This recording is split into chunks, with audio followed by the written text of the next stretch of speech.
काम कर रहे हैं, एनेरिज्म है ब्रेन में, उसके बावजूद काम कर रहे हैं। हाल ही में कपिल शर्मा के शो में सलमान खान ने ये बताया है कि उन्हें ब्रेन एन्यूरिज्म है। आखिर ये ब्रेन एन्यूरिज्म है क्या? देखिए, हमारे बॉडी में ब्लड वेसल्स होते हैं जो कि ब्लड को किसी ऑर्गन और टिश्यू के पास ले जाने का काम करते हैं। हमारे इस ब्लड वेसल के 3 लेयर होते हैं। सबसे अंदर का टूनिका इंटीमा, बीच का टूनिका मीडिया और बाहर का टूनिका एडवेंटिशिया।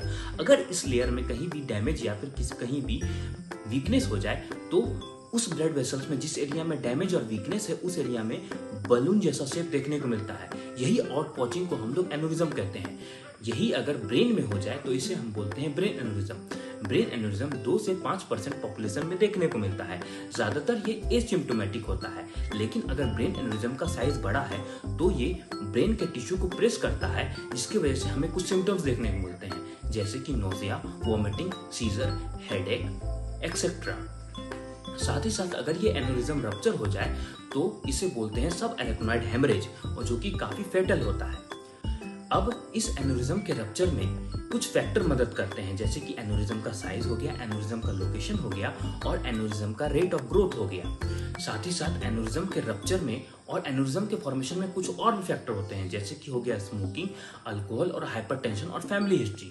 अगर हमें एन्यूरिज्म डायग्नोस हुआ है तो सबसे पहले हम ये देखेंगे कि हमें ब्लीडिंग हो रहा है या नहीं।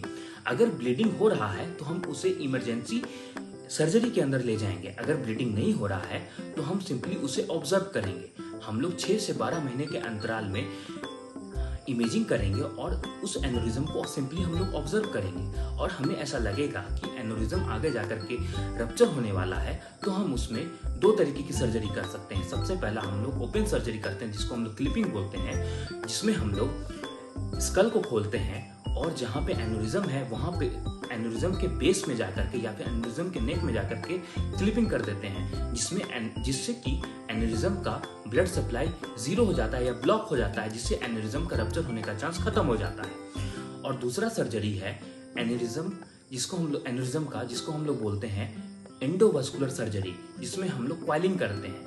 हम लोग रेडियल आर्टरी की हेल्प से या फिर फीमोरल आर्टरी की हेल्प से हम लोग आर्टरी के अंदर कैथेटर इंसर्ट करते हैं और आर्टरी के अंदर से होते हुए ब्रेन के अंदर जहाँ पे एन्यूरिज्म है वहाँ पे उस कैथेटर को पहुँचा देते हैं, और उस कैथेटर के अंदर से प्लेटिनम का कॉइल निकलता है जो कि एन्यूरिज्म को अंदर से पूरा कवर कर लेता है, जिससे ब्लड सप्लाई उस एन्यूरिज्म का ब्लॉक हो जाता है और रप्चर का चांस कम हो जाता है। तो ये था हमारा ब्रेन एन्यूरिज्म। चलिए, आशा करता हूँ आपको वीडियो पसंद आया होगा। हमें लाइक करें, फॉलो करें और हमें कमेंट करके भी बताएं कि वीडियो कैसा लगा। धन्यवाद।